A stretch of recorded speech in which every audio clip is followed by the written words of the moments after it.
Good morning, everyone. We are thrilled to announce an exciting and highly anticipated event in the field of library and information science. It's my pleasure to welcome you all to the Symposium on Library and Information Science 2024 under the sphere of Jaffna University International Research Conference with the theme of Knowledge Empowerment, Libraries as a Catalyst for Excellence. This year marks a significant milestone as we are celebrating our Golden Jubilee celebration of the University of Jaffna. Today, we are honored to have a distinguished group of dignitaries join with us to delve into the cutting-edge development and future direction in our field. As we gathered here for the Symposium on Library and Information Science, we begin our ceremony with a time-honored traditional that symbolizes the illumination of knowledge and the spirit of unity. I would like to invite the following dignitaries to lighting the traditional oil lamp. First, Professor S. Sri Satkunaraja, Vice Chancellor, University of Jaffna, and the General Chair, USE 2024, to inaugurate today's event ceremonially.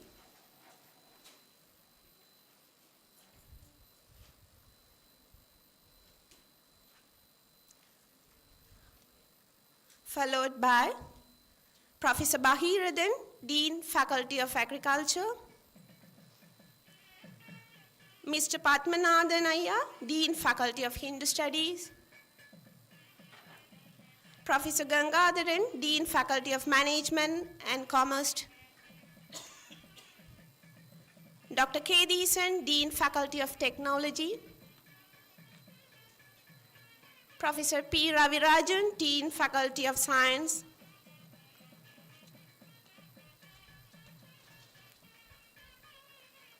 our keynote speaker, Dr. Sundar Ganeshan, Director, Roja Muttaya Library, Chennai,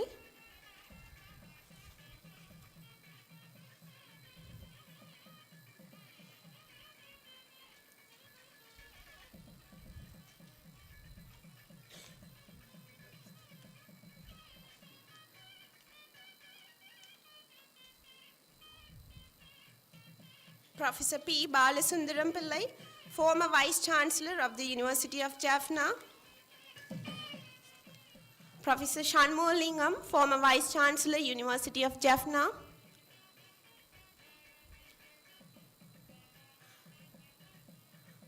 Professor Mohanadas, former Vice Chancellor and the Chancellor of the Vavuniya University,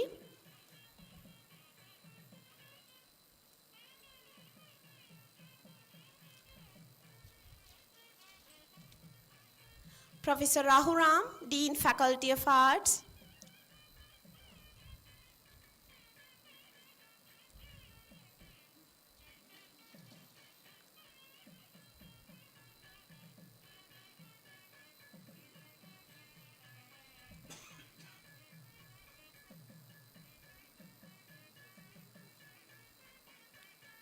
Dr. R. Maheswaran, Librarian, University of Peradeniya,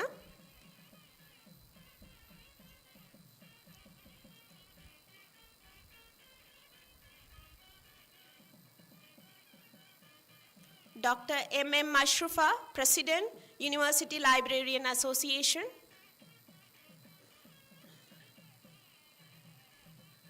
Dr. Preeti Liyanige, President, Sri Lanka Library Association,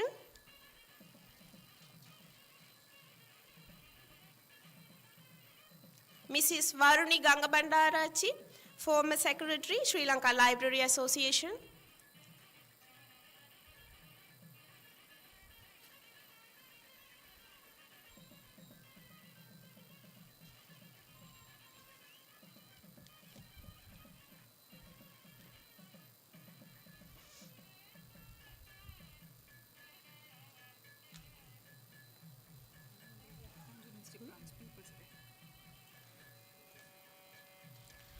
On behalf of our valuable sponsors, I kindly invite the General Manager, Bangalore Sloan Regional Manager, Mr. Sivanandan,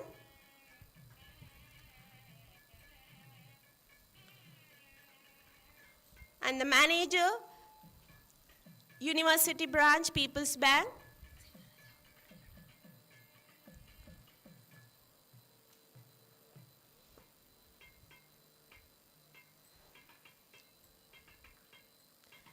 Mr. Nadaraja Selvaraja, the theme seminar speaker,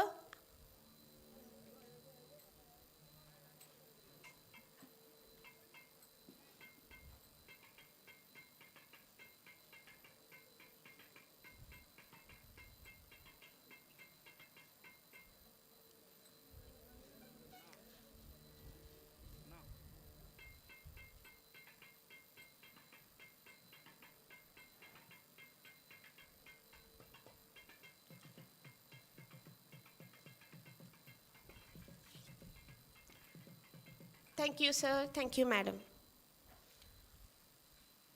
We would like to take a moment to honor our nation and its value. Please stand and join with us for the national anthem, followed by the Tamil Thai Valthu to show the deepest respect for the Tamil language and its cultural significance.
Kindly invite Mr. Padmanathan Sivamaindan, Instructor, Department of Music, Ramanathan Academy, to perform the Tamil Thai Valthu.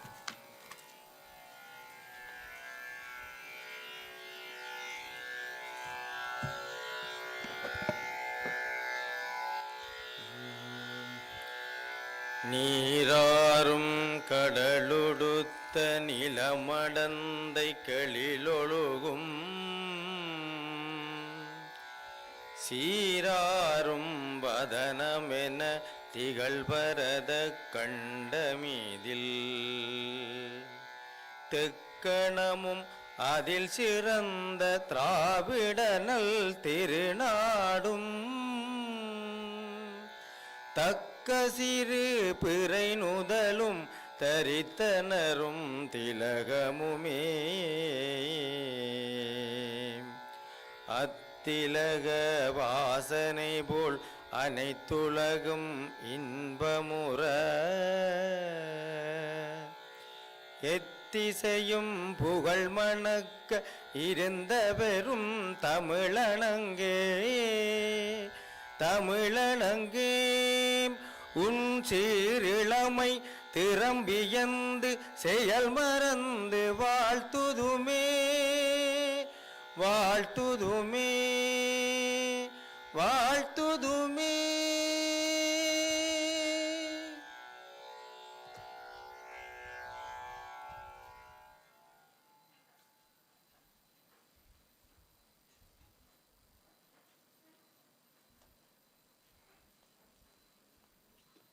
Thank you all. So we kindly invite the following dignitaries to the head table. Professor S. Sri Satkunaraja, Vice Chancellor of the University of Jaffna, followed by Dr. Sundar Ganeshan, Keynote Speaker of the Symposium, Dr. Mrs. Kalpana Chandrasekhar, Librarian, acting the Symposium Chair, the University of Jaffna, Dr. S. Ketheeswaran, Deputy Librarian and the convener of the Symposium, Mr. K. Murugadas, Editor, Symposium, and finally, Mrs. L. Umashankar, Secretary of the Symposium. Please, sir.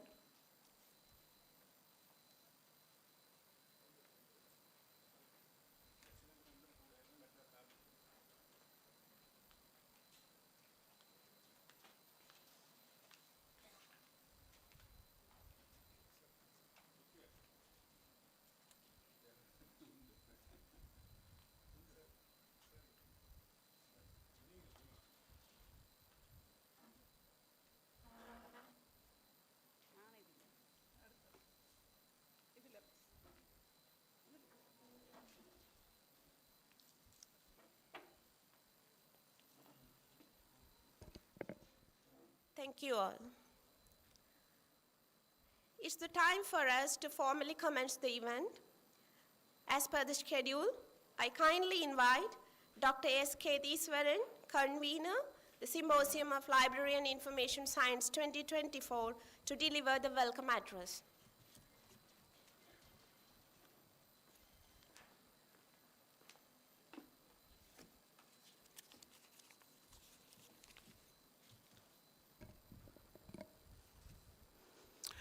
It's really a great occasion.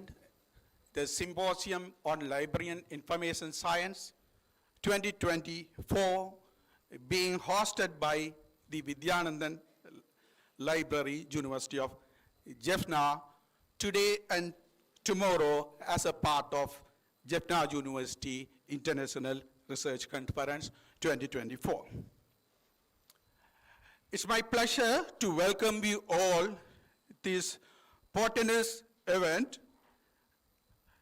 Today we have gathered with esteemed individuals to mark its inauguration.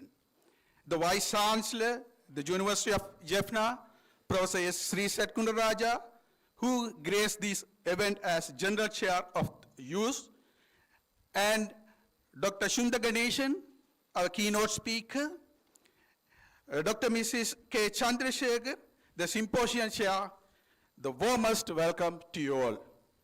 I would like to extend my welcome to the esteemed former Vice Chancellor and respected council members, deans of the faculties, head of the departments, professors, lecturers, presidents from Sri Lanka Library Association, president from University Library Association, and librarians from other universities, and Vidyanandan Library, and further librarians from public libraries, school libraries, session chairs, speakers, presenters, participants, and dear library staff friends, welcome you all to this vibrant inauguration. The gathering today is centered around the theme, Knowledge Empowerment, Libraries as Catalyst for Excellence. This theme reflects the commitment of the libraries to explore and advance the library's vital role in fostering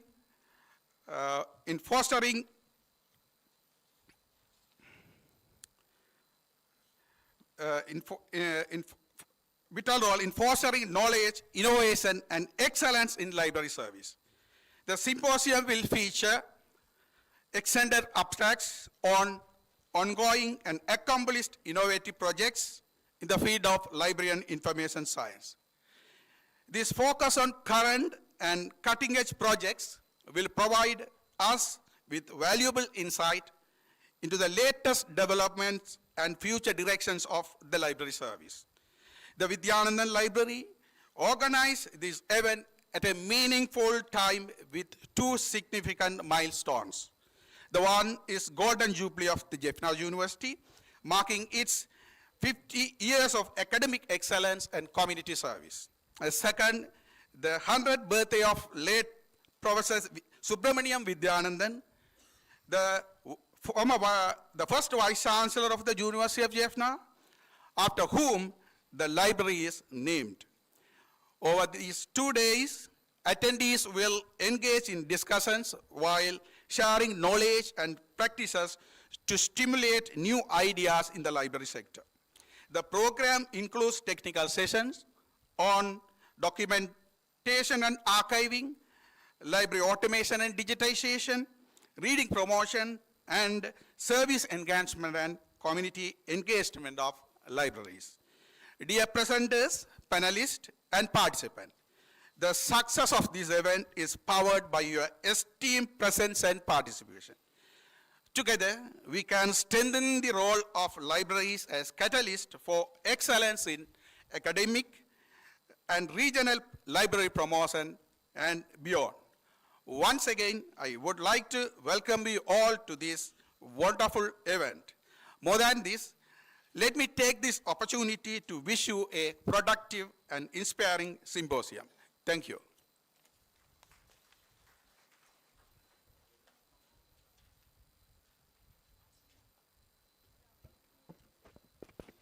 Thank you, sir. Next, I warmly welcome Dr. Mrs. Kalpana Chandrasekhar, Acting Librarian and the Chair of the Symposium on Library and Information Science, University of Jaffna, to address the gathering.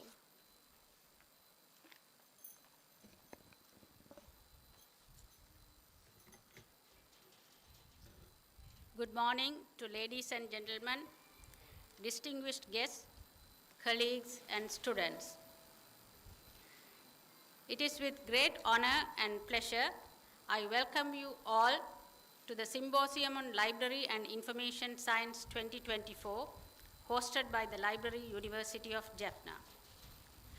This symposium is special not only because of the important topics we are going to explore over the next 2 days, but also because it coincides with a historic milestone for the University of Jaffna and its library, the celebration of the Golden Jubilee. For 5 decades, the University of Jaffna has stood as a beacon of higher education, promoting academic excellence, research, and innovation in this region.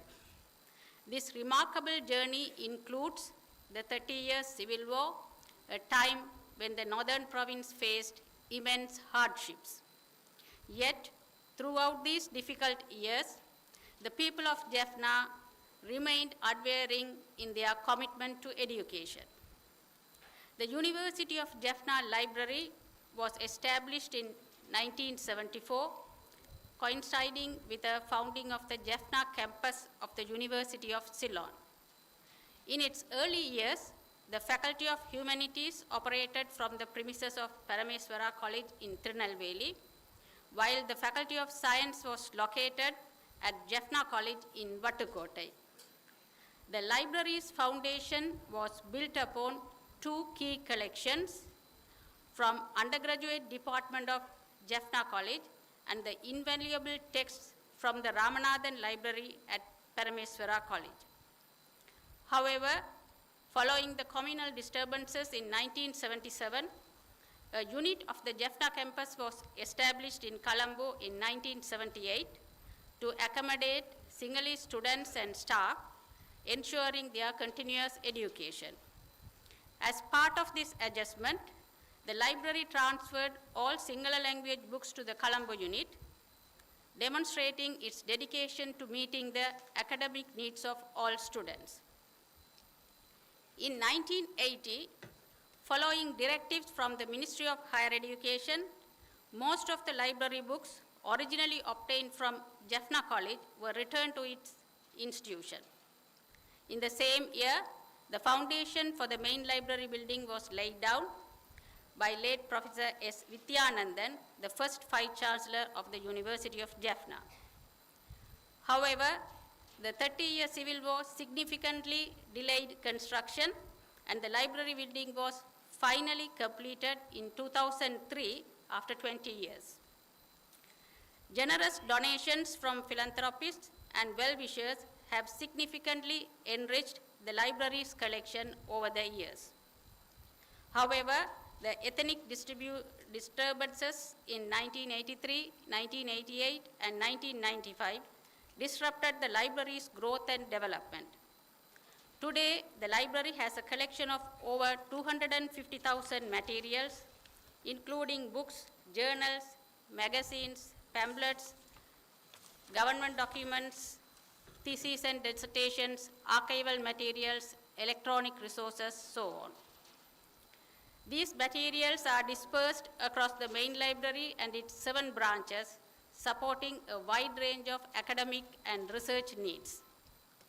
The University Library, celebrating its Golden Jubilee, has played a critical role in supporting the intellectual growth of generations of students, faculty, and researchers. As we honor this legacy, we are reminded of the evolving role of libraries as hubs of knowledge, learning, and community engagement. Over the next 2 days, we gather to explore, discuss, and collaborate on the future of library and information science in an era of rapid technological advancement and changing societal needs. This symposium marks a significant opportunity for LIS professionals, scholars, and students to come together from across the world to share knowledge and innovative ideas. We are proud to have received submissions from UK and Canada, which speaks to the international nature and growing impact of this event. Today's keynote speaker going to speak on documentation, and there will be a theme seminar session tomorrow on community engagement of libraries. Such diversity not only broadens our perspectives, but also fosters collaboration and inspiration that will help to shape the future of our field.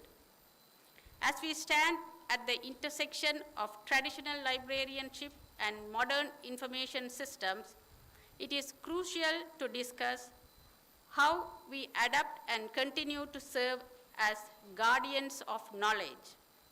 In today's digital age, librarians and information professionals play a pivotal role in ensuring equitable access to information, upholding the integrity of data, and fostering information literacy in a world increasingly defined by complexity and connectivity. I am confident that the discussions and presentations over these 2 days will inspire all of us to think critically about our profession's role in addressing current challenges and grabbing emerging opportunities. From innovative digital tools to the ethical dimensions of information management, I believe this symposium will provide valuable insights that will guide the future of LIS. I would like to extend my heartfelt gratitude to the organizing committee, all participants and presenters, sponsors, and VC Media for making this symposium possible. Let us engage, learn, and collaborate to push the boundaries of what library and information science can achieve. Thank you, and I wish you all a productive and inspiring symposium. Thank you.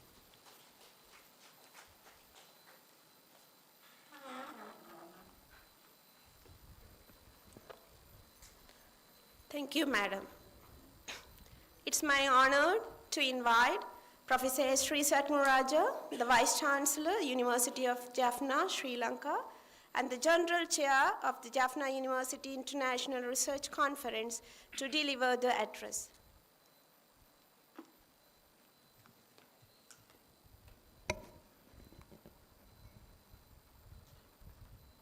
திருச்சிற்றம்பலம் ஒன்றாயரம்பி பலவாய் விரிந்து இவ்வுலகெங்குமாய் நின்றாய் அனைத்தையும் நீங்கி நிற்பாய் என் நெஞ்சினுள்ளே பொன்றாது நின்று புரிகின்றவா அப்பொருள் அறிவார் அன்று ஆளிலை துயின்ற பெம்மானும் என் ஐயனுமே.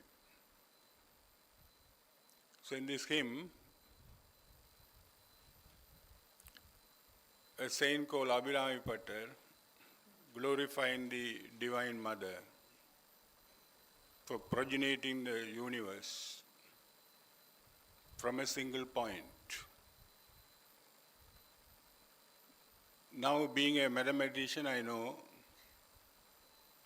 in this century, maybe 30, 40 years ago, earlier with the invention of the special theory of relativity by the Einstein, then the Oxford and Cambridge scientists were digging, and they found the foundation cause for the origin of the universe, that's called Big Bang. Again, Abhirami Patter singing, கிளியே கலைஞர் மனத்தே கிடந்தொளிரும் ஒளிரே ஒளியே எண்ணில் ஒன்றுமில்லா வெளியே வெளி முதல் பூதங்களாகி விரிந்த அம்மே.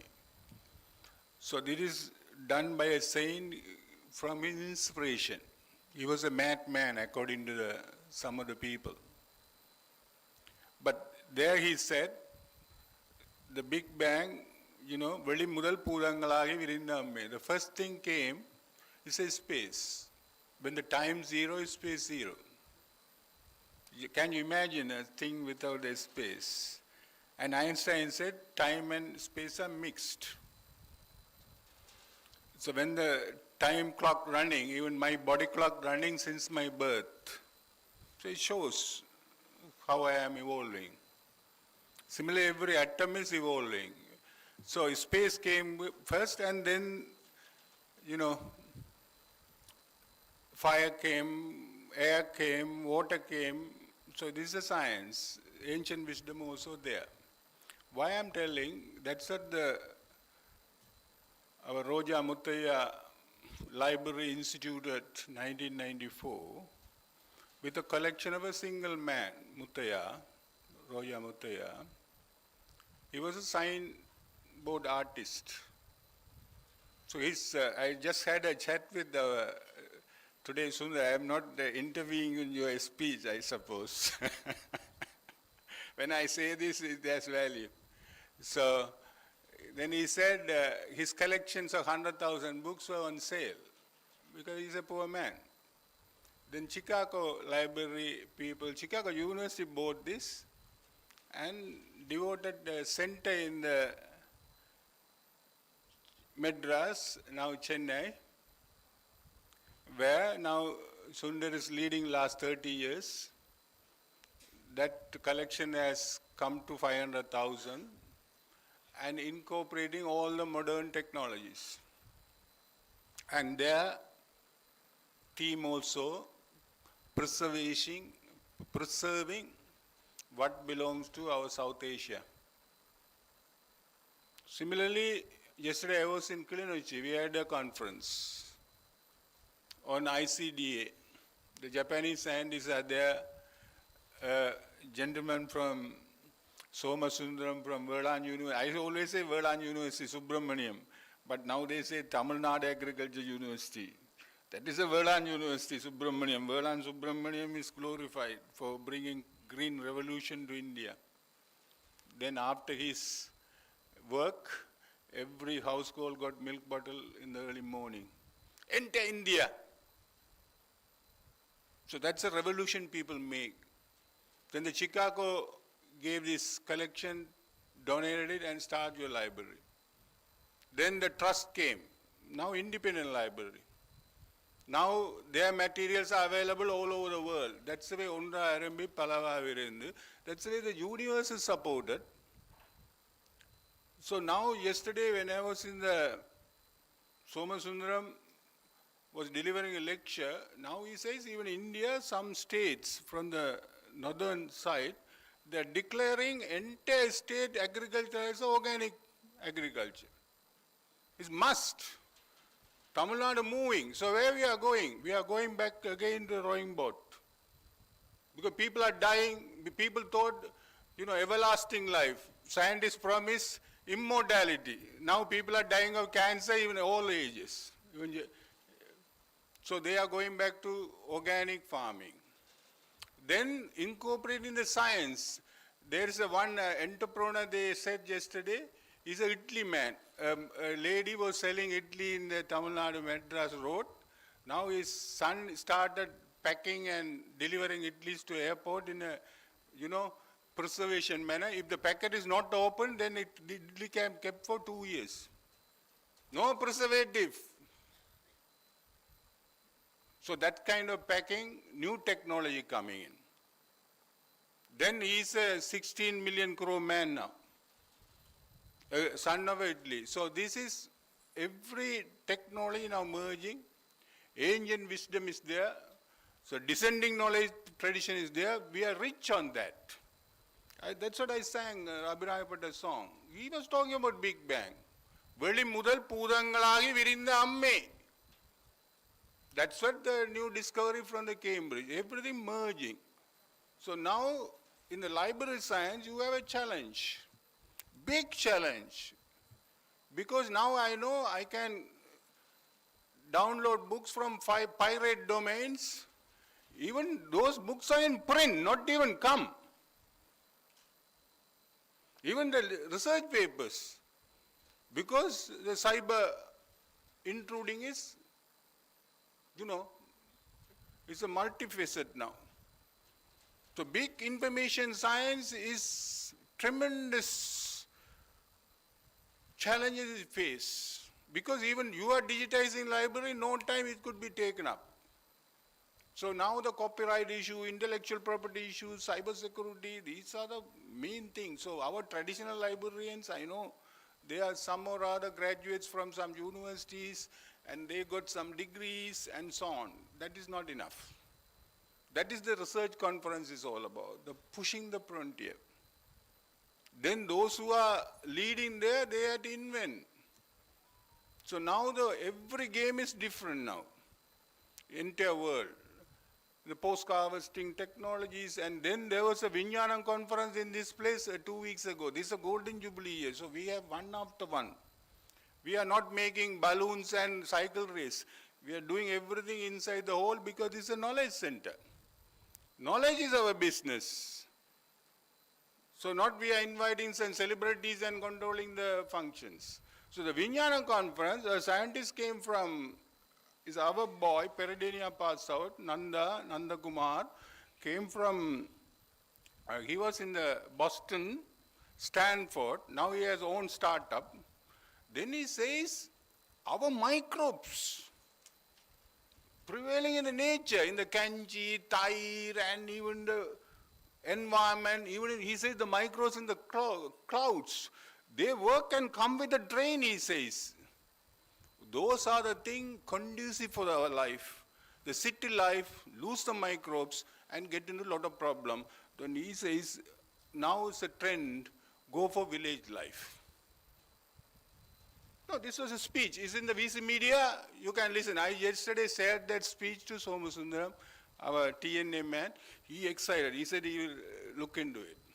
So now our knowledge business in the center, you know, yesterday was the birthday of, disappearance day of Subramania Bharatiya. So I want to dig a song. It's very nice. I always enjoy. எத்தனை கோடி இன்பங்கள் வைத்தாய் இறைவா இறைவா இறைவா சத்தை அசத்துடன் இணைத்தாய் அதில் சேரும் ஐம்பூதங்களால் வியனுலக அமைத்தாய் அத்தனையும் வண்ண களஞ்சியமாக பல அழகுகள் படைத்தாய். Then I was digging it, how many materials are coming? Lyrics coming, videos coming, somebody singing, superstars are singing, all Suppalakshmi singing, and all kind of materials are coming. Where we are going to preserve this? The cognitive domain alone is not the knowledge domain anymore. The knowledge domain is expanding to other areas also. Intellectuality not confined to cognitive, emotional. Because when somebody singing with the dance and choreography by the best artists, then the Bharatiya, that song get into another dimension. The Abhinayam coming in. Those are now in the storage. You see, the YouTube made wonders now. Because even our preservation of this Erdagam, we put the coin the word, no? Two sessions ago. Now, you know, our life is different. Our young people are different. Look at this. Our life is made of days. What is the day today? It's a celebration, no? Various people are coming from various disciplines. So we are sitting together, the like-minded sitting together to share something. So in this Erdagam, okay, you have this Erd, Siddha. We have a faculty now. We got it the faculty after 30 years. Agastya is there. This Siddha, people even write in the paper about this herbarium and this spices and all kind of thing, and how to make this churanam and all this. By reading it I can't do, because still I need information. That information only coming in the YouTube as a skill, somebody demonstrate this. So that is not here at the moment now with us. You know, how to demonstrate it. Now the physics professor, nanotechnology, the challenging part is not the theory. Theory is already done. The fabrication of solar cells, fabrication of this stuff, that is the challenge. People are doing 2 years, again and trying, what is the optimal combination of delivering this? Okay, that part only come when these guys are doing this, somebody has to capture it. And that should be also uploaded. Now this is happening. Now the cheating coming. And our librarian always come and say in our orientation program, our material is the only authentic material. Authenticity, licensing, you know, these are the challenges. So how you are going to face this? So modern library, I tell you, I had to tell about the Jews also. Again, we coined this word in 2012 with the international conference set up. I always go to coconut. The coconut, you have a laminated cover that prevents you from choking. So the world is polluted, so you have to prevent it. So that is our body skin, prevent us from getting, you know, infected. If any wound comes, then the infection comes. So the choking. And then you have a fiber. Fiber is the nerves, 72,000 nadi narambu in our body system. That keep you air there. I know the Siddha ladies here. Kabam, Pittam, Vayu is a big theory. That keep us floating, our balance. And then the skull. Now Internet of Things coming. Internet of Things, you know, now people say about clouding. SAP GPT come, everything come. But how is done, Google Drive and things? They preserve everything in a very secure place. They spend a lot of money to guard them, even from radiation. Somebody come in the van, stop there, and they can get what this signal processing going on. So clouding is not done arbitrarily. Even Microsoft maintain a big complex in Singapore to prevent that data be stolen. Even they didn't do in US because US they have a court problem. Somebody won't have RTA stuff, won't what you have in your thing. So they put in Singapore. So that preservation, lot of challenges. So the clouding technology, now this coconut floating, then the skull. We have a processor here. We have a memory. I know after seeing somebody after 30 years, I recall. So we have a memory system. Our digital system also now the memory capacity and the speed are increasing. The Intel coming in. So we have a skull. Then the coconut had a skull. Then the kernel. That is good for cooking. That is good for cooking. I know Sanghakara bet, then the bowl come with the bread leaf, the 145 kilometer per hour, still he commit his shots, or Tendulkar or somebody. Similarly, the eye get coordination is there. That is there delivering. Then the juice. Juice, I tell you, we have a 30 years of war, right? We don't have a saline packet. We don't have so many infusing agent for injured people. You get a coconut juice and infuse to the people.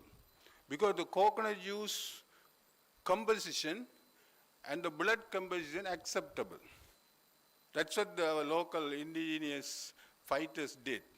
So that is the use. Eventually, what sort of intellectual activity we do, it has to go to the public. It's a public funded institution.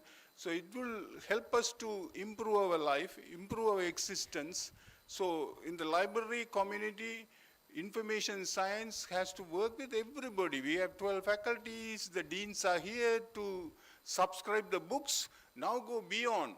So we have to preserve things. Our Selvaraya sir is here, I have to acknowledge him, because I know the volume of work he does on his own passion.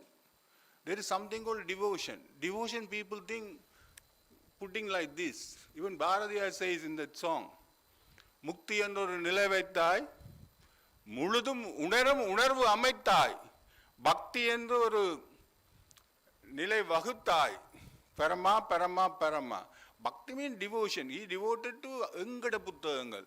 He has compiled 17,000. Last time when I was seeing his exhibition, 16,500 எழுத்த authors books are, he abstracted, cataloged it. I think it's increasing. He is doing on his own, talking to all the people. So one single people, like a Roja Muttaya and all other people, our saints, I know there are a lot of people, even Newton, Einstein, the knowledge domain, lot of sacrifice are there. So today, we see a lot of distinguished people here. Our Lienege here, he doesn't have any role play today, but he still came. He said, because your people, Jain and all people are coming there for national gathering. Then the ladies from other librarians, our Maheswaran is always there. So this is an inspirational day. I don't want to take your time. So it's a wonderful opportunity for us to give a visibility for our university in the Golden Jubilee year in a proper manner. So this all go in the live stream. So it's a wonderful day. I want to greet all the distinguished people and also our Tusharni and Ravi Kumar, and for all of you gracing this place and helping our people. And we all work together and made this Jaffna.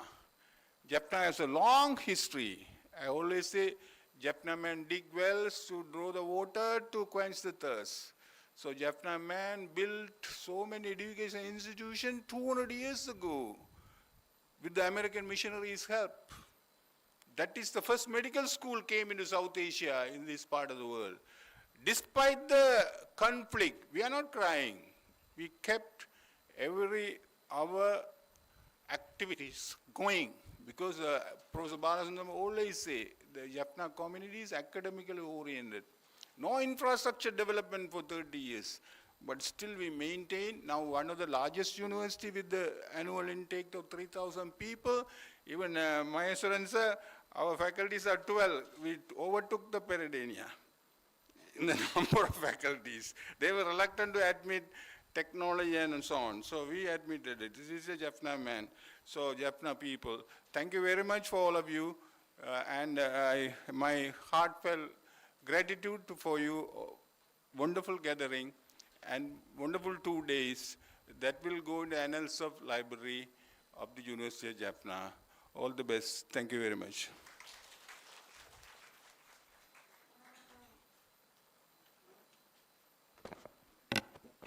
Thank you, sir. Thank you for your valuable speech.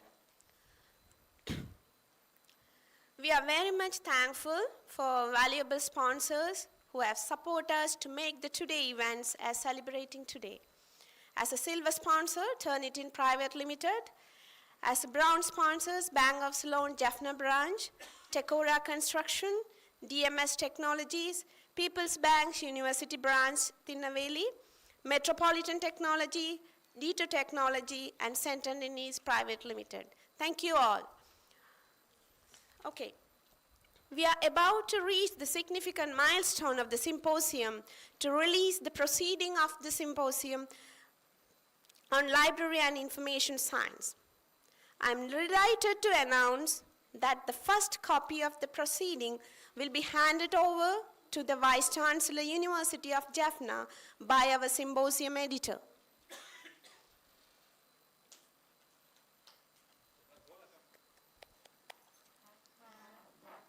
Please join with us in celebrating the important event to hand over the inaugural copy to our Vice Chancellor, University of Jaffna, and the General Chair, Jaffna University International Research Conference.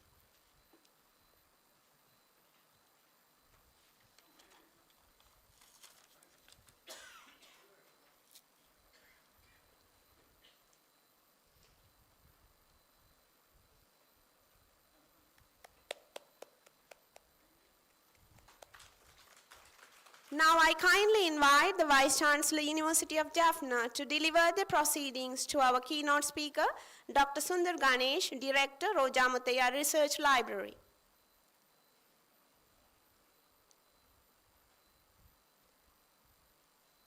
Followed by to the Dr. Preeti Liyanage, the President, Sri Lanka Library Association, Dr. R. Maheshwaran, Librarian, University of Peradeniya, Mr. N. Selvaraja, Bibliographer and the compiler of the Noor Thirtam. It's a bibliography of Sri Lankan Tamil worldwide. Thank you, sir. Thank you all.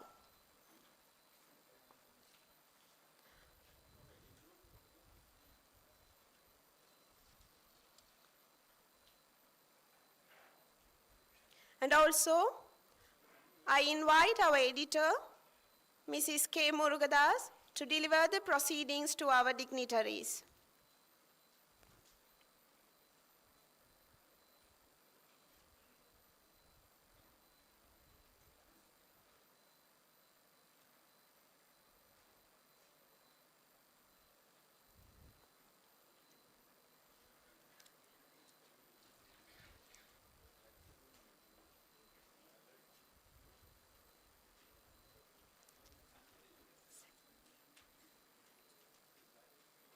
So before we move to the next program, I kindly request the dignitaries on the dais to be seated in the reserved seats front. Please, sir.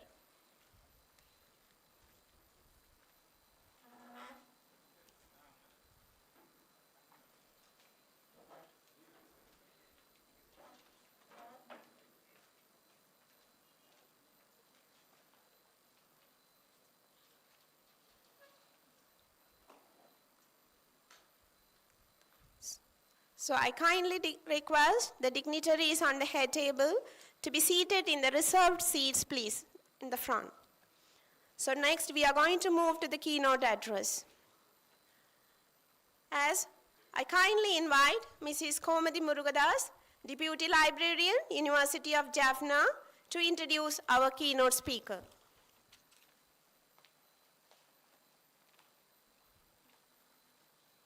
Good morning, all. I'm very happy to be here to introduce today's keynote speaker, Dr. Sundar Ganeshan. Dr. Sundar Ganeshan is an archivist, curator, researcher, and currently the director of the Roja Muthaiya Research Library in India. The Roja Muthaiya Research Library is one of the world's largest and organized library, which has a unique collection that represent major aspects of Tamil civilization. He is one of the founders of the Roja Muthaiya Research Library. He has been instrumental in expanding the collection, which now holds nearly 500,000 valuable, impressive collection. Dr. Sundar Ganeshan's main interest is the documentation and preservation of rare collection. He has dedicated his career to finding innovative solutions for documentation and preservation of rare, archival, and endangered materials. He received training in paper conservation from the Wellcome Trust and the British Library, England. As a trained archivist, he provides training and trained several archivists in South Asia. Dr. Sundar Ganeshan has taken a number of preservation projects from different parts of the world. He has worked with grants from the National Endowment for Humanities, Wellcome Institute for the History of Understanding Medicine, Mellon Foundation, Ford Foundation, and the Endangered Archive programs. Dr. Sundar Ganeshan has been a consultant to many organizations such as UNESCO, Center for Studies in Social Sciences, Calcutta, Indian Institute of Science, Bangalore, Government of Tamil Nadu, and the Noolaham Foundation in Sri Lanka. He has established 2 research centers, the Indus Research Center in year 2007, and the Center for Study in Public Sphere in 2021 in Tamil Nadu. He set up the paper conservation and typography laboratory at Roja Muthaiya Research Library. As a researcher, he authored many books about libraries and preservation and published many research journals in various periodicals, including a notable piece on the place and history of the Jaffna Public Library. He is not just limited to the scope of the library science, he authored many books in other disciplines as well. One of the famous books authored by Dr. Sundar Ganeshan is The Tall Man, Biju Patnaik. Today, he will be sharing his expertise on documentation of knowledge resources in South Asia. So, ladies and gentlemen, please join me in giving a warm welcome to Dr. Sundar Ganeshan.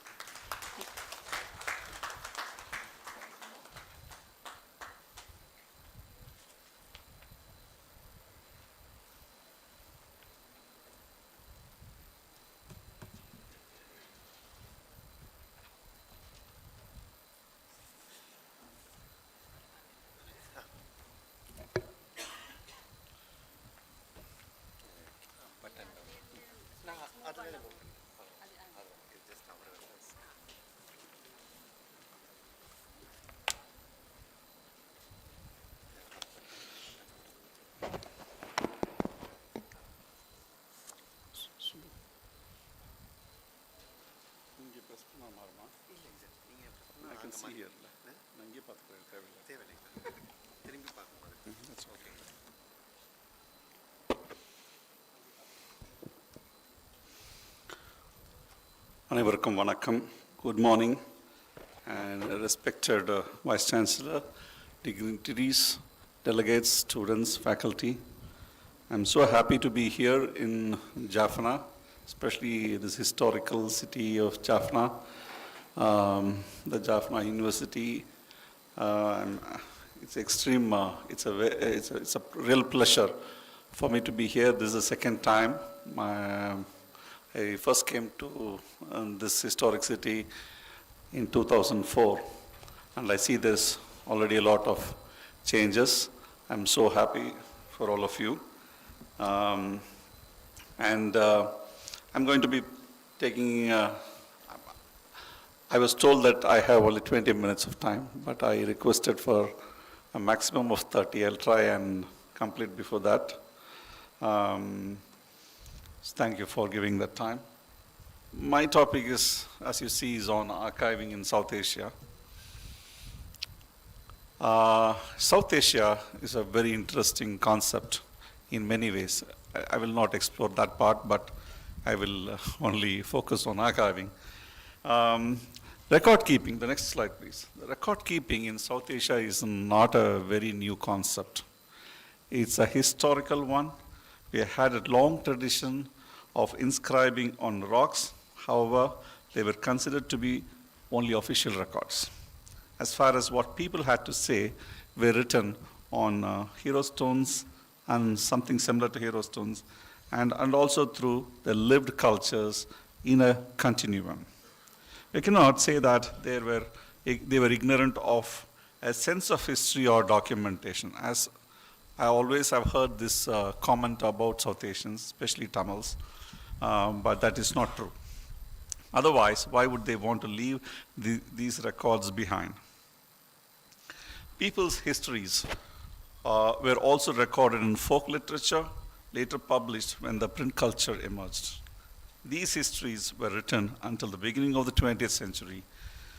An exciting genre of material called the crossroad literature or Muchandi Ilakyam in Tamil can be classified under this schema. They were in a ballet form. They carried authentic information which was factual but in a ballet form. I will give two examples. One, what's called as People's Park Sindh. This Sindh literature is about 10 to 12 pages. And it talks about a park, a people's park. That idea of a people's park is very new to South Asia. But whatever is in the public park, a father and his child enters the public park, and the child is asking a number of questions about what she's seeing, and the father is answering the questions. So the entire Sindh is about that. Similarly, there is a toddy shop Sindh, Kallu Kadai Sindh. This is another interesting songbook where there is a debate between a husband and a wife. The wife is so happy that all the toddy shops are being closed. But the husband is very unhappy that the coffee shops are emerging and the toddy shops are being closed. So this is a sociological, historical material that's available in just this kind of literature, which are very factual in nature, and around the turn of the century. Now, let me move on to the establishment of archives by the colonial government. Institutionalizing archives took place during the colonial period. They established archives in all presidencies. The earliest record office was in Calcutta in 1891, followed by the Madras Record Office in 1909. The Sri Lankan Record Office, I think it was started somewhere around 1902, but officially it was much later, I think after independence they had formalized that. Now, archives are only one source of writing history. In 1939, the British government provided access to non-current records that were published before 1880 to researchers. This enabled the researchers to use official records to build narratives of that period. A new stream of researchers started to use them, this term called colonial studies, to construct historical, sociological, and anthropological narratives. Before they went to post-colonial studies. For instance, Ramachandra Guha wrote this book, India After Gandhi, using the National Archives and the Nehru Memorial Museum Library. These narratives are helpful, but they are only the official versions of narratives. For people's narratives, we need documents such as posters, invitations, pamphlets, correspondences, oral histories, audio records, and other ephemera. It is for this point the archives that are managed by private people become very, very important. Next one. I want to talk a little bit about this Oriental studies, which was a stream much before the colonial studies came into picture. It was William Jones who started the Asiatic Society, and they had branch offices in many parts of the presidencies. Then came Madras School of Orientalism, which was started by F.W. Ellis in the Madras Presidency, which later became the Tamil School of Orientalism, and that became, that was the precursor to what is now called the Tamil Studies. And then we had many collections like the McKinsey collection, which is now part of the Madras, which was part of the Madras Presidency then later called as the Government Oriental Manuscript Library, which is now housed in the Anna Centenary Library campus. Then, alongside, the Americans started their own program, which is called the American Institute for Indian Studies, Sri Lankan Studies, Pakistan Studies, Nepali Studies, and so on and so forth. So they sent a stream of scholars coming to South Asia to study about various aspects. It is they who, along with a few other British scholars, started the stream of colonial studies program. Next.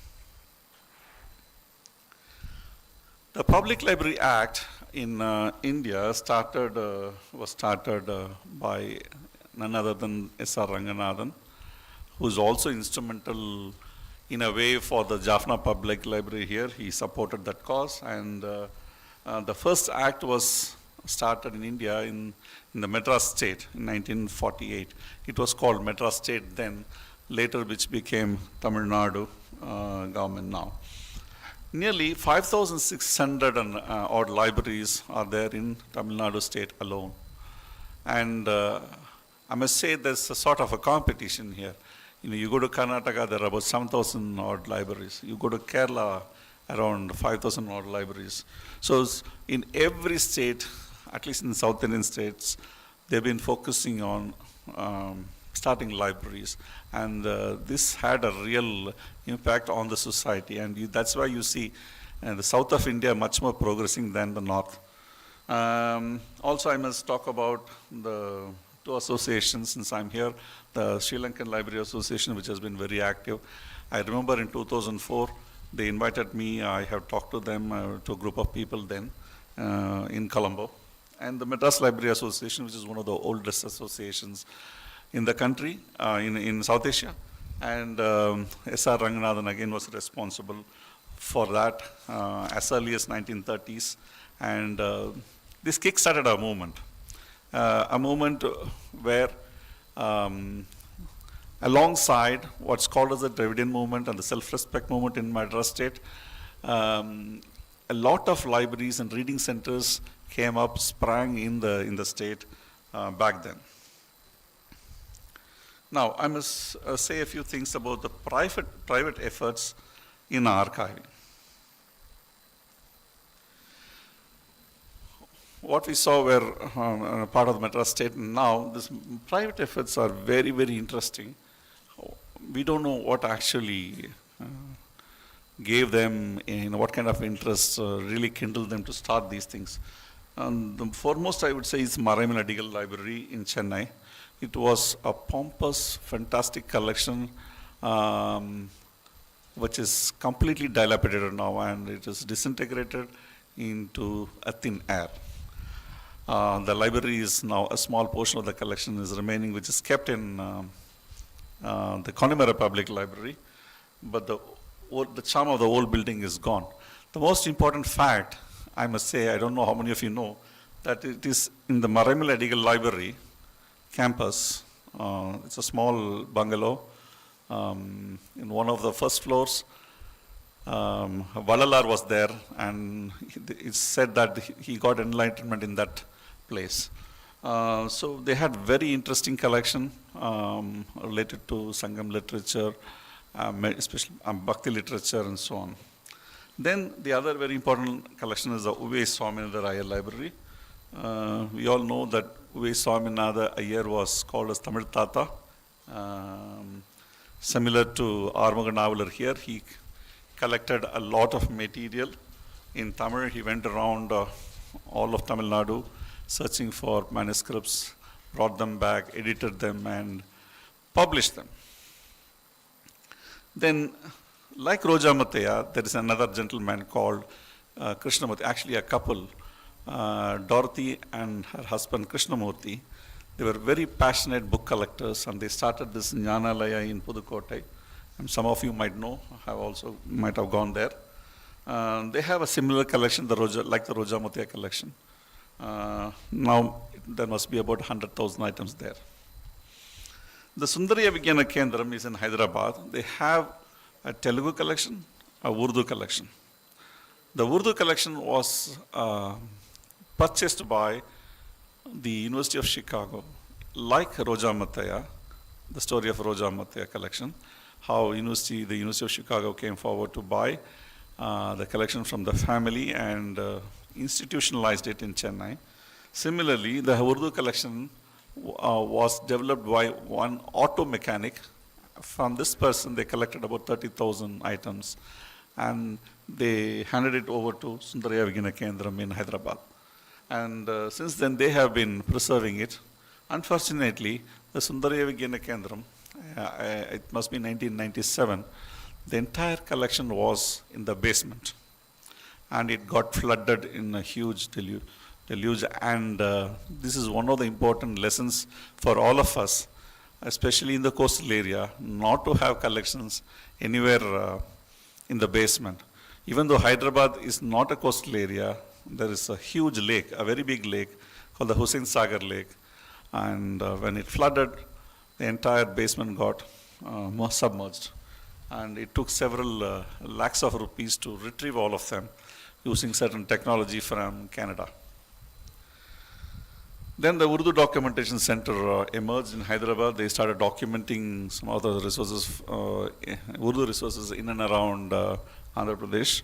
And the Madan Puraskar Pustakalaya is another major effort like the Roja Mataya. This is a Nepali collection in Kathmandu.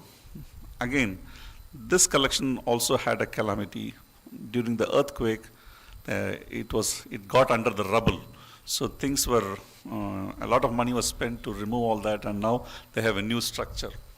Nevertheless, it's a very important collection, and these collections and these libraries are part of a larger network which we are also happily associated with. I must talk about this Noolaham Foundation, which is a pioneering effort from South Asia, which is actually given hope for many such language-based collections to start digitizing and making them available online. So Noolaham Foundation is one of the foremost pioneering organizations, I must say. Luckily, the diaspora got together and they are showing the way for the rest of the country, what needs to be done with respect to preservation, especially digital preservation of knowledge-based material. And the Mushfiq Khwaja Library in Pakistan is another very important library of Urdu material, Urdu and Persian material. The reason I mention here is we have also trained some of them, these staff in this library, especially in documentation. The real problem is, we can't go to Pakistan, and they can't come to India. So whenever we have to work on these good projects, we have to meet either in Sri Lanka or in Nepal. So we are happy that we are part of that initiative as well. Then the Tulana Library of the Jesuit Fathers here in Sri Lanka, in Kelaniya, is another. They have a very interesting collection, which I have personally gone and seen. And there are many such archives and libraries all over Sri Lanka, I must say. There's a new initiative called the Milli Archive, which is a forum online for archival people to get together and talk about challenges and the future of archives. And we're happy that we're also part of that. Next one. So what do we have in the private archives, which is not available with the major, what I would say, conventional libraries and state archives? See, when we say libraries collect books, there should be a minimum number of pages for us to consider it as a book. So the UNESCO has given certain guidelines. So if it is less than so many number of pages, it is not considered to be a book. So it is only a pamphlet. So libraries don't collect pamphlets. At least not that I know that university libraries collect these things, but it is only archives like Rojamataya and the archives that I mentioned, that they have material. I mentioned about two songbooks earlier in my speech about the street literature. So we have such material, nearly 2,000 books in that genre. And pamphlets, wedding invitations. Generally, libraries don't have to collect wedding invitations, so archives can. And oleolithographs, we have drama notices, cinema posters, film songbooks, gramophone records. All kinds of material can go into an archive, and these are the material that are being used by scholars to reconstruct history. Especially, I must say that, let's say when you don't have the original film, let's say in the 1930s and 1940s, when the films were made, they are not available anymore. I think there are only 12 or 15 original films now available in India in the National Archives. Otherwise, these films are not available. So how do you understand the film of that period, the sociology of that period? So scholars use film songbooks, film posters, and magazines of that period to understand history. So that is why it is very important. Very quickly, I want to say about the documentation efforts. My time is running out. I think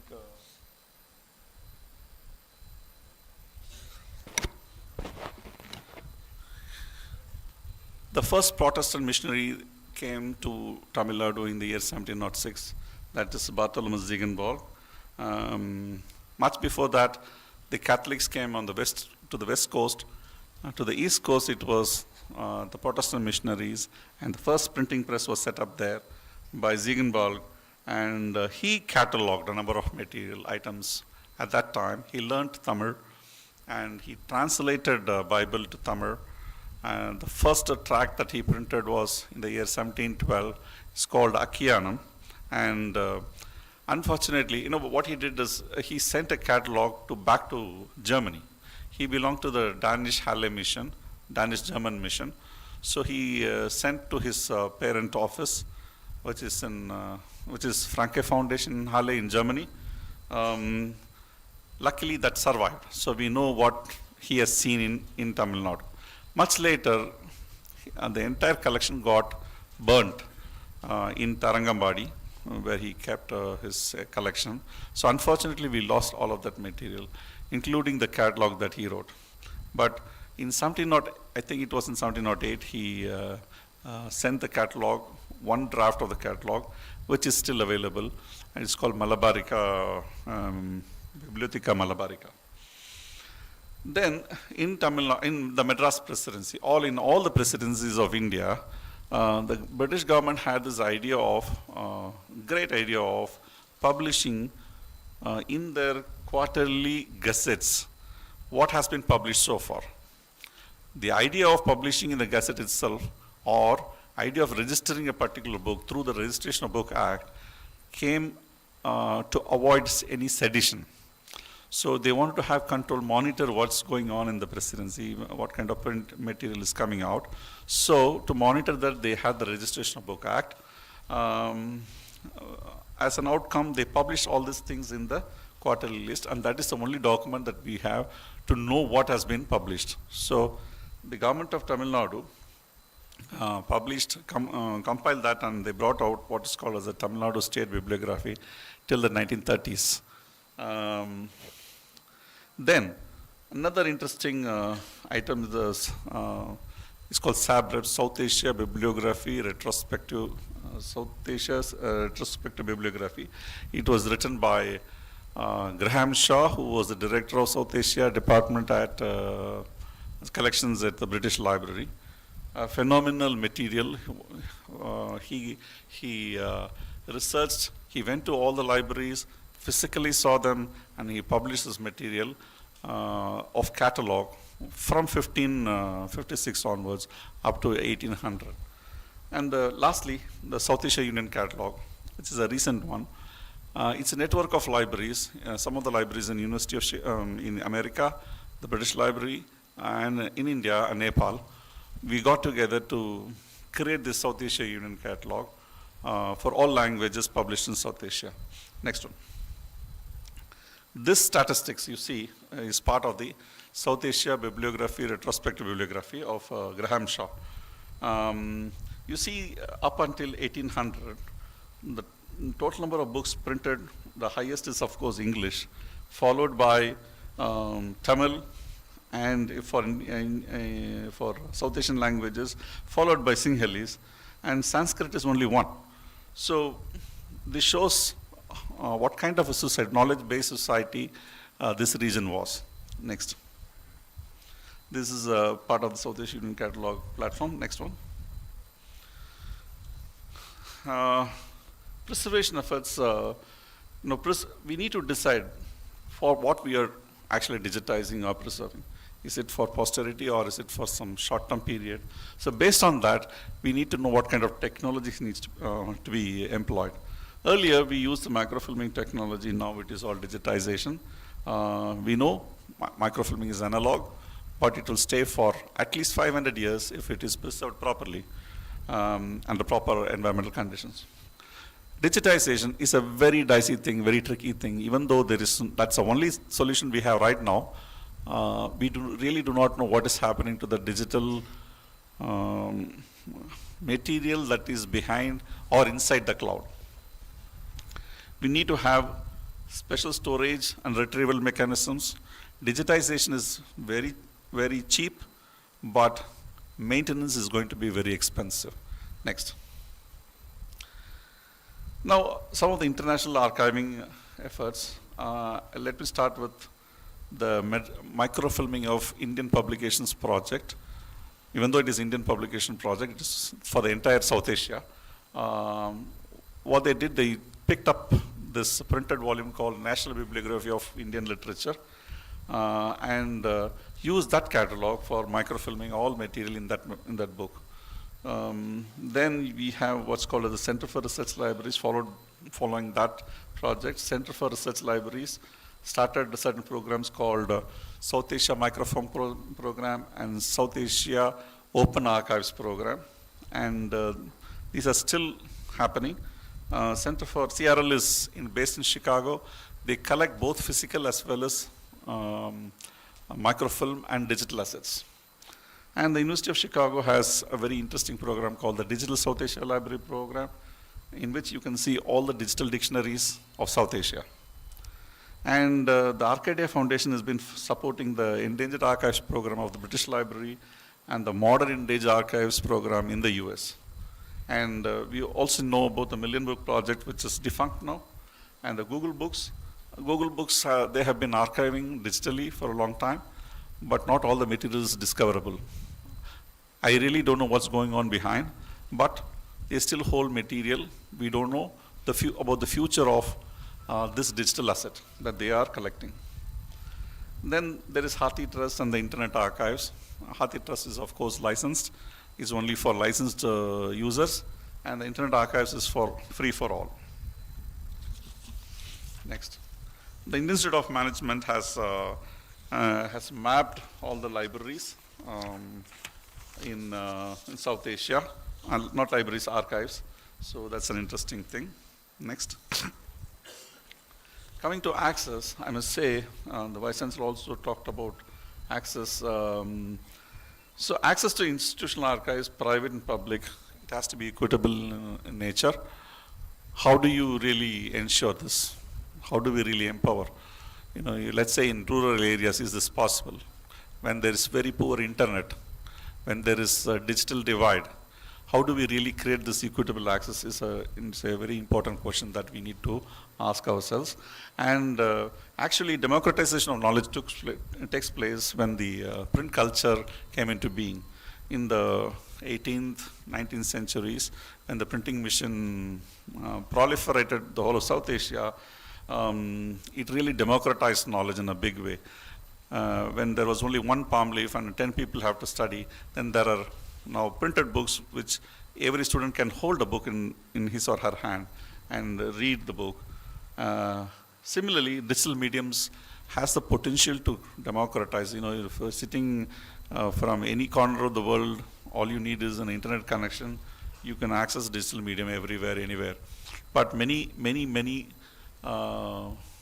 collections, knowledge repositories are still under password. So how are we going to open them for human beings?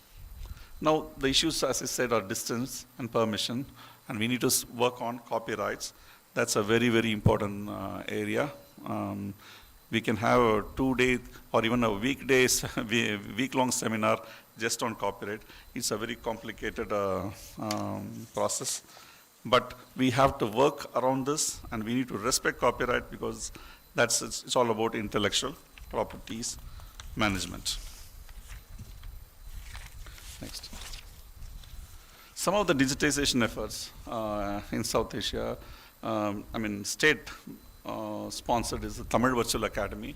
They're doing very well. They have been digitizing a lot of material. They don't own any material, but they go around, take, borrow material, digitize, make them available, and on the digital platform. Similarly, the Odia language people also got on the bandwagon. They started the Odia Virtual Academy. Similarly, the National Digital Library of India, there is another agency called NCBS, National Center for Biological Sciences in Bangalore. They are doing very good work, both physical as well as digital. Next. Just a few lines about the Roja Muthiah Library. Our respected Vice Chancellor has already mentioned about the background of the collection. For us, it's a major problem. With the name itself, it's a major problem. The name Roja Muthiah, people start correcting us. They say, there is a spelling mistake in your visiting card. They say it has to be Raja, and instead of Raja, it is Roja. So we have a problem. Starting from that point, the name Research Library restricts us in a very big way. We are more than a research library. We not only provide research material, but we also conduct research. So we thought of rebranding ourselves, and the idea is to create what is called as a Tamil Knowledge Campus, under which we will have the library, the research centers, the two research centers which was mentioned earlier when I was introduced. So all these things will be part of the Tamil Knowledge Campus, and thank you. And we have 5 lakh items as mentioned already. This 5 lakh in the next 5 years may double. There are people coming and simply donating material to us, considering this as a repository. So we have to be having space and the capacity to take more material. Next.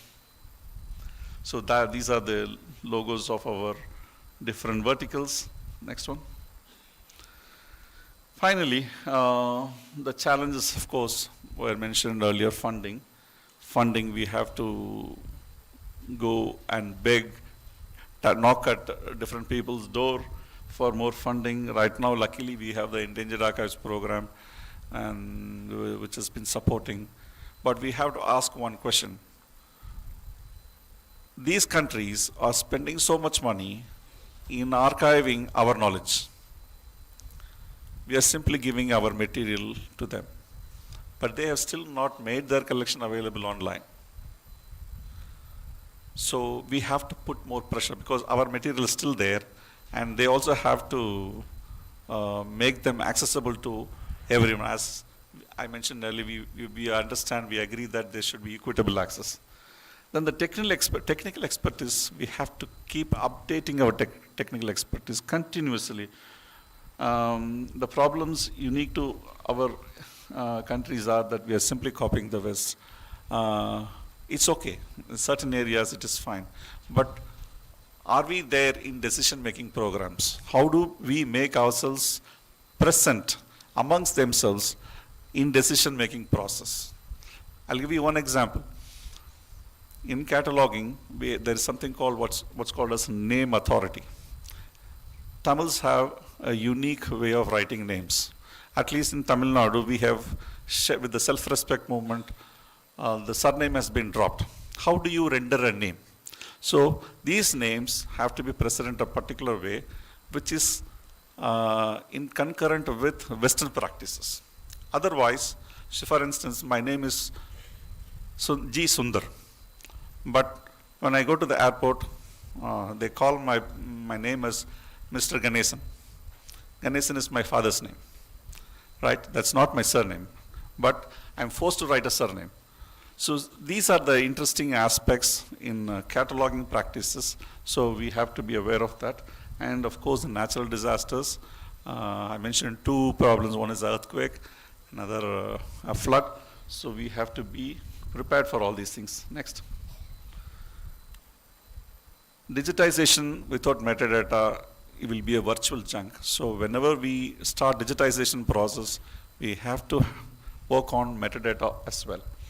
And all the standards have to be practiced. For instance, we practice Mark 21 for creating metadata, and international standards for British standards for digitizing, and also microfilming, and so that it is easier for us to share catalogs and digital resources. Unless we practice, we have similar practice, it will be difficult to share. I'm saying this because in India, we still have a lot of differences with respect to classification. Everyone wants to use Ranganathan, and some places they want to be very modern. So it's really very difficult. So we also have to avoid duplication. Let's say if Nullaham Foundation is digitizing something, I should not be doing the same thing again. So I should take an inventory and complement what Nullaham Foundation is doing. I should not be a competition to them. Then online security and data breaching.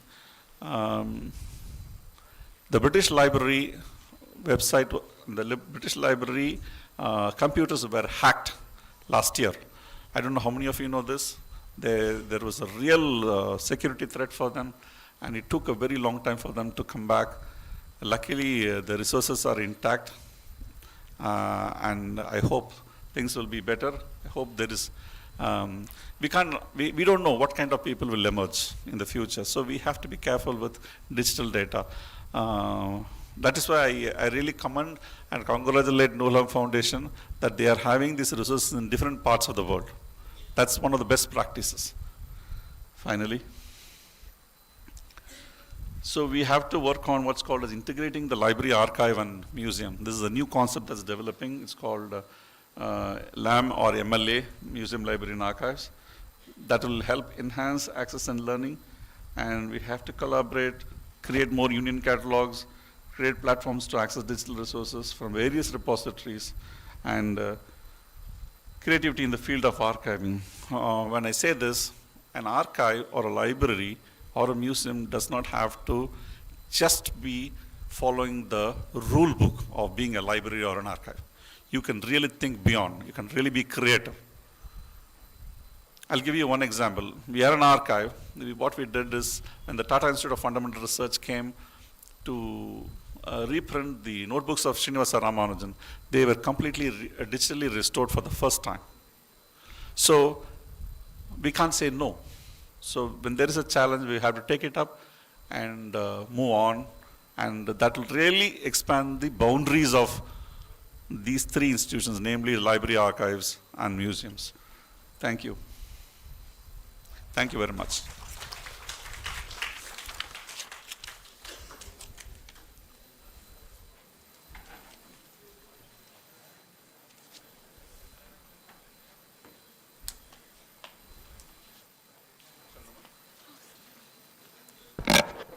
Thank you, sir. Thank you for the valuable speech and sharing your knowledge with the audience. So next move to the delivering the token of appreciation. I kindly invite Professor S. Sri Sadgunaraja, Vice Chancellor, University of Jaffna, to deliver the token of appreciation to our keynote speaker, Dr. Sundar Ganeshan, the Director, Roja Muthaiya Library.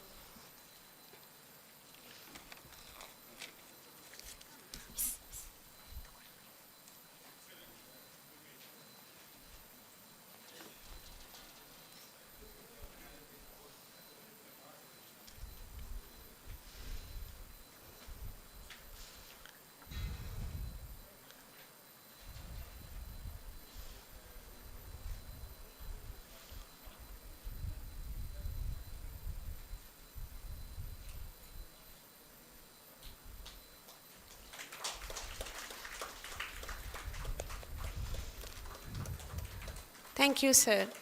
Thank you. Now I invite our acting librarian, Dr. Mrs. Kalpana Chandra sir, to deliver the token of appreciation to our Vice Chancellor, Professor Sri Satkunaraja.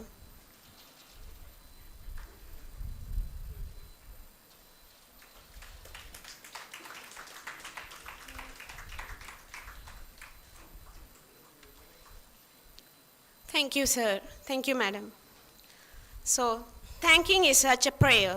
So, I cordially invite Mrs. Lada Umashankar, Secretary, Symposium on Library and Information Science, to deliver the vote of thanks.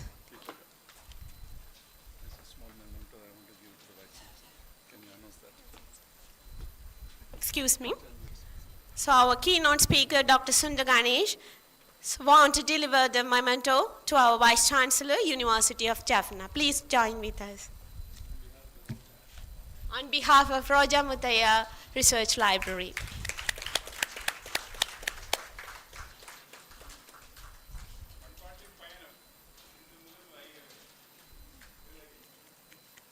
Thank you, sir. Thank you for your valuable. So let's move to the vote of thanks.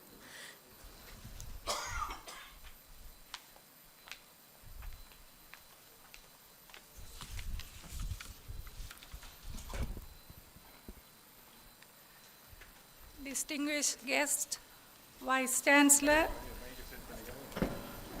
senior academics, my dear colleagues, ladies and gentlemen, greetings to you all.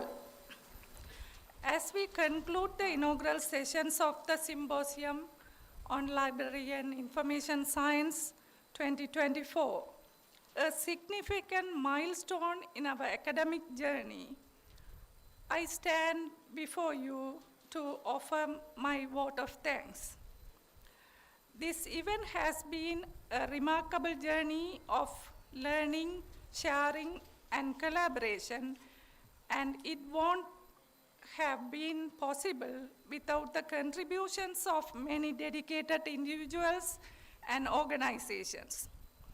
The person who envisioned and planned for this symposium to be regularly organized by the library is our Vice Chancellor, Professor Sri Satkunaraja. As other faculties in this university host research conferences, our Vice Chancellor recognized the importance of the library having its own conference. He has provided the necessary approvals and guidance for this initiative. In this context, we successfully organized our first Erdeham Research Conference in 2022. And we are pleased to continue this success with Erdeham 2024. We extend our heartfelt thanks to our Vice Chancellor for his visionary leadership, encouragement, and unwavering support. I would like to express our deepest gratitude to our keynote speaker, Mr. Sundar Ganeshan, the esteemed director of the Roja Mutaya Research Library in Chennai, India. Your profound insights on the transformative role of libraries in empowering knowledge have enlightened us and inspired us to strive for excellence in our field. Your presence here has been invaluable, sir. We are excited to hear from our presenters tomorrow.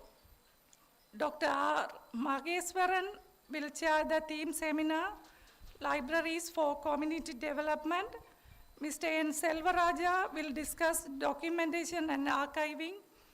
Mrs. Dushari Senivaratne will talk about community engagement.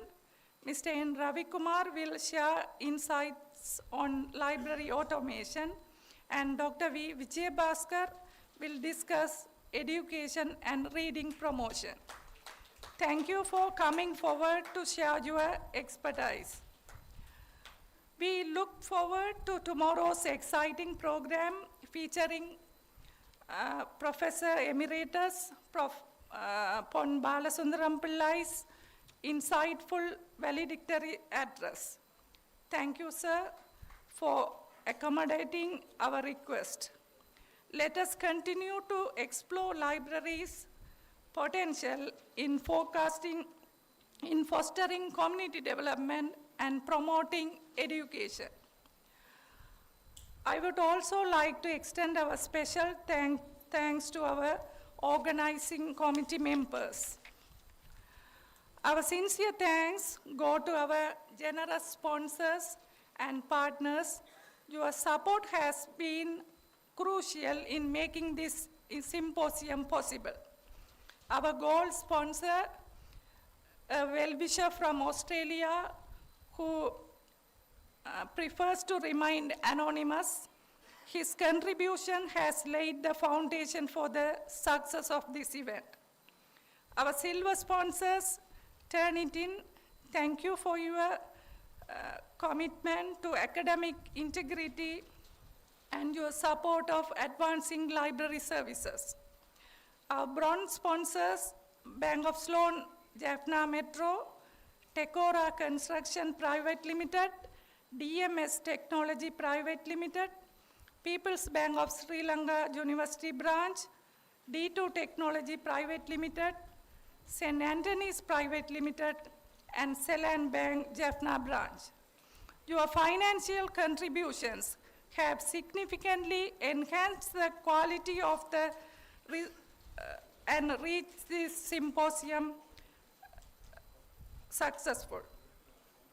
This library symposium, which transcends mere discussion in an environment enriched with books, owes its realization to our esteemed local suppliers.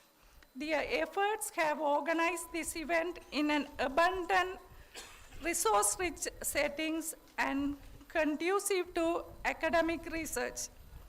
We extend our appreciation to the Quincy Bookshop, Iniyathandral Bookshop, Annai Bookshop, Poobalasingam Bookshop, and Book Lab for your generous support towards the symposium and for the exhibition. To the President of Sri Lanka Library Association, Dr. Preeti Liyanage, and University Library Association, Dr. M. Mashrufa, and other library professionals who came from all around Sri Lanka for your leadership and dedication to advancing the field of library science in Sri Lanka have been truly inspiring. We are grateful for your continued efforts to foster academic collaboration and professional development among librarians. A special word of thanks go to the Commissioner of Local Government and the Director of Education Northern Province. Your support in allowing public librarians and the school library representatives to attend this symposium has greatly contributed its enrichment. Your presence undercovers the importance of libraries in our communities and schools, and we are deeply appreciative. I wish to express our sincere thanks to the VC Media team for their excellent effort in capturing every moment of today's event. Thank you to the Sagar Sound System, Mr. Kumanan and team, for providing seamless audio throughout the event. We are also grateful to the Madhicolors, the printers of the proceeding and the invitation. The beautifully printed documents added a touch of elegance to the event and served as a valuable records. I want to express our sincere gratitude to the esteemed reviewers who generously volunteered their time and expertise to evaluate the submitted papers. Your insightful feedback and constructive criticism have undoubtedly enhanced the quality of this symposium. Our heartfelt thanks also goes to the presenters who will share their valuable insights and expertise. We hope our presenters will greatly enrich our understanding of contemporary challenges and opportunities in the field of library and information science. Next, I would like to extend our gratitude and special thanks to the staff of the Vidyanandan Library. Your behind-the-scene efforts, from logical arrangements to technical support, have been critical to the smooth functioning of this event. Your hard work and dedication do not go unnoticed. Last but not least, we take this opportunity to extend our appreciation to the Registrar, University of Jaffna, the Bursar, and the administrative staff of the University of Jaffna for the valuable time-being support and facilitation. In conclusion, thank you to all participants and attendees for your engagement, enthusiasm, and contributions. Your presence and active participation have been critical to the success of this symposium. We look forward to working together to enrich the dissemination knowledge to communities across national and international boundaries.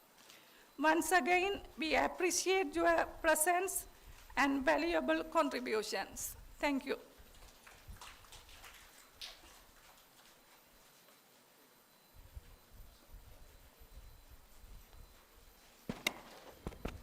Thank you, Madam.